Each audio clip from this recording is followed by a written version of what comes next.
Hey K1 ornithologists, keep an eye on our eagles and eaglets. Right now it's feeding time when we're watching.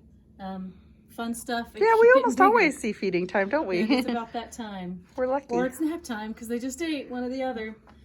So yeah, keep an eye on that. Grab your bird journal. Today we're going to do 3 birds. And then tomorrow we're going to do 3 birds because Monday is an exciting day. It's kind of a short day only because it's our field trip day. Well, it's going to be our field trip day. We're going to do a virtual tour of Tracy Aviary and the class we would have taken. They sent me a video of what it is we would have learned if we went on our field trip on April 2nd. So pretty exciting. So Monday we will only do math binders and our video tour, which will be, I'll put on blooms. So math binder only on the YouTube channel, and then blooms will be our virtual tour, which will be pretty exciting. They will be teaching you, not me. So 3 today, 3 tomorrow. So grab out your journal. Miss Kathy's going to choose our, let's review. Last time we did the bald eagle and the great horned owl. So I'm going to take those down, and then we're going to pick 2 birds of prey. I know, definitely. Let's see if we get a birds of prey this time. So pick a number, 1 through 6, Miss Kathy. 2. All right, let's pick number 2. Ooh. Oh, cute. Look at that. Quails. These are called scaled quail, but there's many different types. So let's find them in our journal. Let's see. Not the first page. No, oh, it's towards the back. In fact, the very back, the last page in our journal. And we have quail here, but they're not scaled quail. I had a pencil up here. You did. Where did it go? Oh, it's here right. it is. It rolled under. All right, so our scaled quail. Look at how pretty the colors that are on Look at them. the little speckled eggs. I know, and then the different eggs that they have. You're going to be hearing the eagles in the background. So find that page. We've got 4 words that we're going to write on and look for. The first one is we're going to start off with what they are, what kind of bird. Quail. So we're going to do a capital Q on that first line. So it says scaled quail. Q-U-A-I-L. Scaled quail. So the scaled quail is named for the scaly appearance on its breast here and the back feathers. So you can see it kind of looks like a fish, the scales, which is really cool. They eat seeds, fruit, flowers, green leaves, and insects. And you can tell, check out their little beak. Oh, So they're when so you see cute. their beaks, that's kind of the things that they eat. So that sentence I just read is our first one here on our book. It says they eat seeds, fruit, flowers, green leaves, and do you remember the rest of it? It's their protein. Insects. So we're going to write insects. I-N-S-E-C-T-and-S,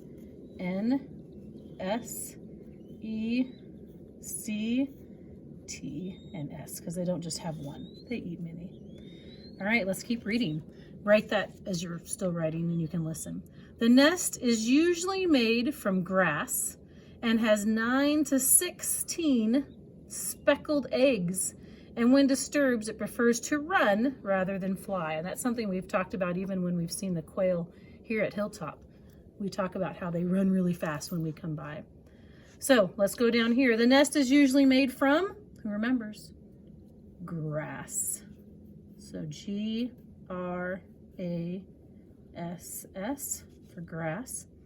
And then it continues and says it has 9 to 16 speckled eggs. And the last sentence on here, it says a group of scaled quail are a covey. So when we did, we didn't do that this year, the regions. So when we were talking about groups of animals, I know first grade did this, like you have a herd of elephants. So a group of quails are a covey. So you spell that with a C-O-V-E-Y.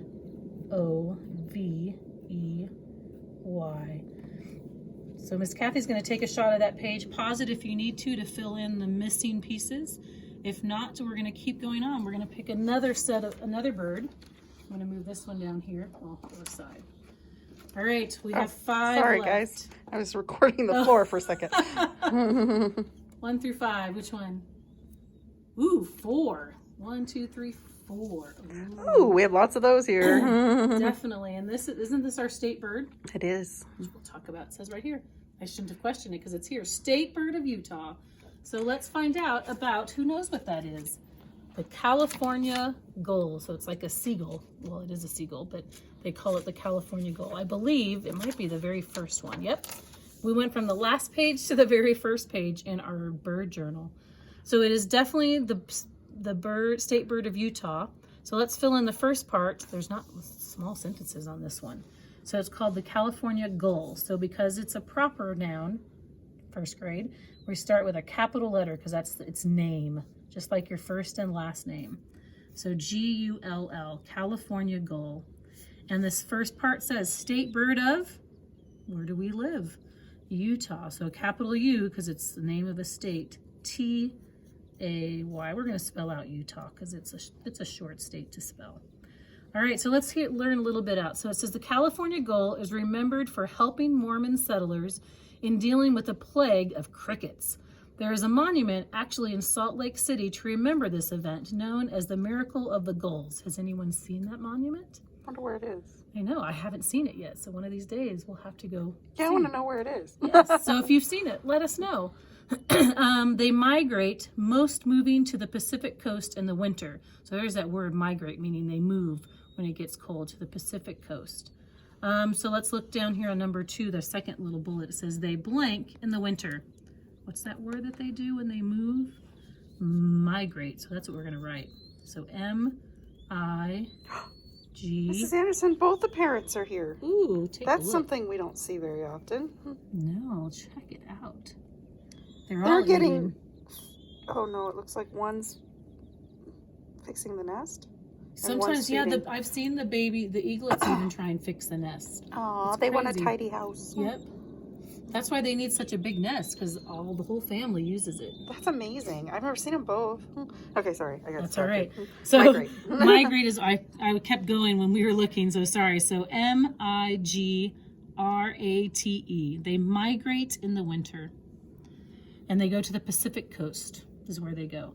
So when the California gull eats, they pick up food while swimming, walking, or wandering. They mainly eat insects, fish, and eggs. And they also scavenge in garbage dumps or docks. And a group, we'll wait on that one because we talked about what a group of quail are. They're a covey. A group of California gulls are a flock. So a gull, a covey of quail, and a flock of seagulls, or California gulls. That was a band in the 80s, Flock of Seagulls. Oh. But I was going to say most birds in a group are a Or a flock. flock, yes. I'm trying to think the geese that you saw today, too. I think they're, because they go in their V formation. Have you ever noticed that? Flock of geese. I think so. So, yeah. So this last one says they mainly eat insects, blank, and eggs. Who remembers that last part? It's kind of what the eagles are eating. Fish. So that's the word we're going to write. 4 letters. F-I-S-H. Fish. All right. And I'm just going to pick the top one here. Ready? Right on top. This is our third one. Ooh. A red-necked I think it's grebe. grebe. That's what I think I usually say. Check out. So he has actually a red neck. Not as red as like a robin. Well, could be, depending on the robin. All right. Let's find that one.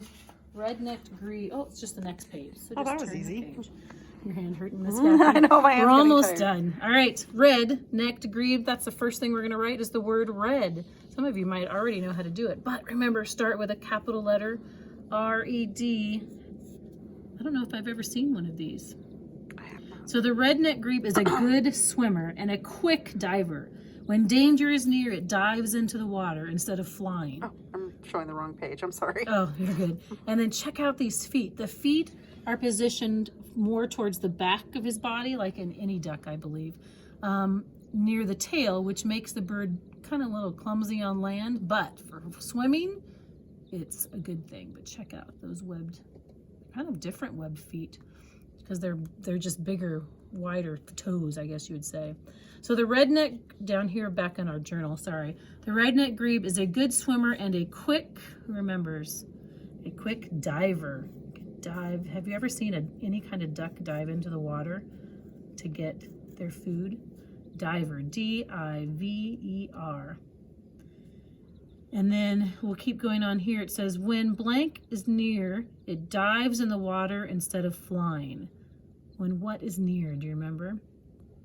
Kind of like the quail. When we get close, they run away When danger is close by, the redneck grebe, they dive in the water. So danger. Oh, another D word. D-A-N-G-E-R.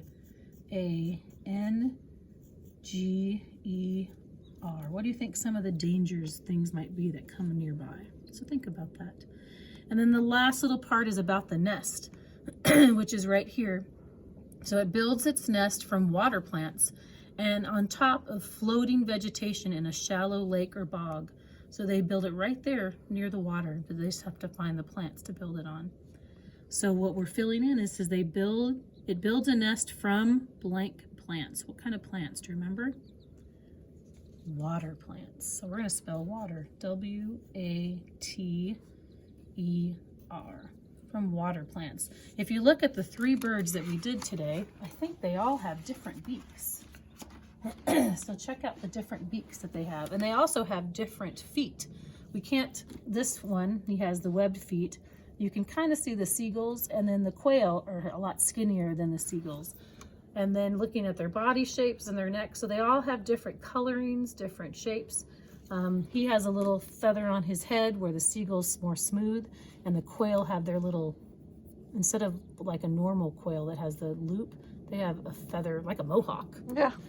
I think it's the California quail that has the little. Yep. So all different things, and some of them, most of them eat the same thing: insects, fish, eggs, berries. So even though they have some different beaks types, they eat similar foods. Well, these 2 live close to the water, Yep. and these don't. That is true. Yeah, they're more of they're a land. So interesting stuff, but beautiful birds. And we'll do 3 more tomorrow, and then our field trip. Yay! We'll see you later. Bye.